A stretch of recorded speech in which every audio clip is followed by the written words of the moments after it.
Do you like bacon? What am I talking about? Of course you like bacon. My brother loves to cook out and grill, and he is somewhat known in the family for wrapping things in bacon.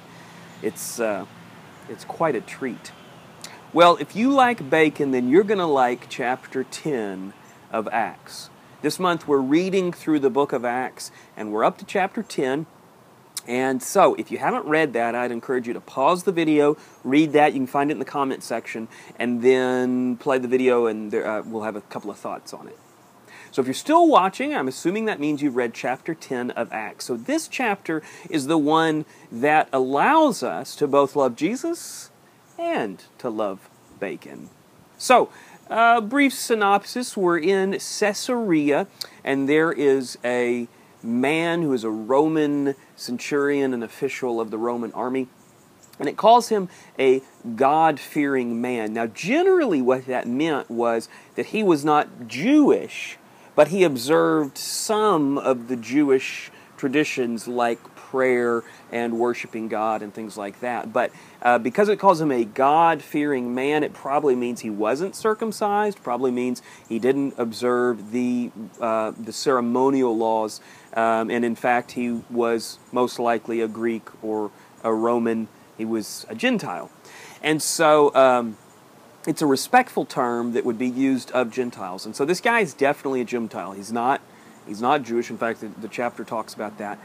And so in this story, in this chapter 10, we have Cornelius, and he sends some of his servants to go and find Peter because God had led him to do that. And so meanwhile, Peter is getting this vision that basically is saying bacon is okay, that pork and the things that they had previously thought unclean are actually clean, for Peter to not consider anything God had made unclean.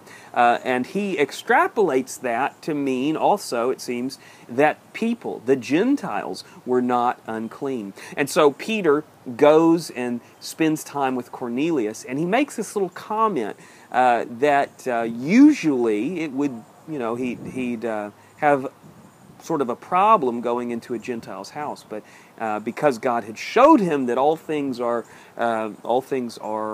okay and not necessarily unclean, then he goes into his house and he spends time with them. And it says that the Spirit is given to these people. Now, up until this point in the book of Acts, we've seen the Spirit do some things, but it had been with Jewish believers. So this is the first time we see the Spirit come to Gentiles, and in a miraculous way, as we expect the Spirit to, do, it comes to these people. And so this is sort of, again, still set up for what's going to happen. So much of Paul's future ministry in the book of Acts, and even Peter's, is going to be with Gentiles. And so for the Jewish people, that was really strange, and it was difficult for them to wrap their minds around how could people know God, how could people believe in Him, but not become Jewish, not observe these laws? And so Acts is going to deal with that in some very specific ways in the coming chapters. So that should be interesting. So, in the comment section, love to hear your thoughts on bacon. Love to hear your thoughts on the chapter even more. What does it mean that Gentiles can come to God, not just Jewish people? I am definitely a Gentile and definitely appreciative that we can come to God. In many ways, Jesus lowered the bar to where belief in Him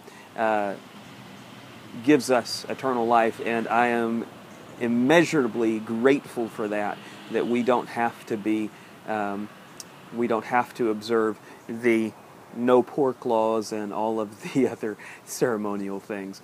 So comment as you see fit. That's our video for the day. Thanks for watching. Tomorrow we'll be in chapter 11 of Acts, and so look forward to seeing what that has for us. Have a great Wednesday.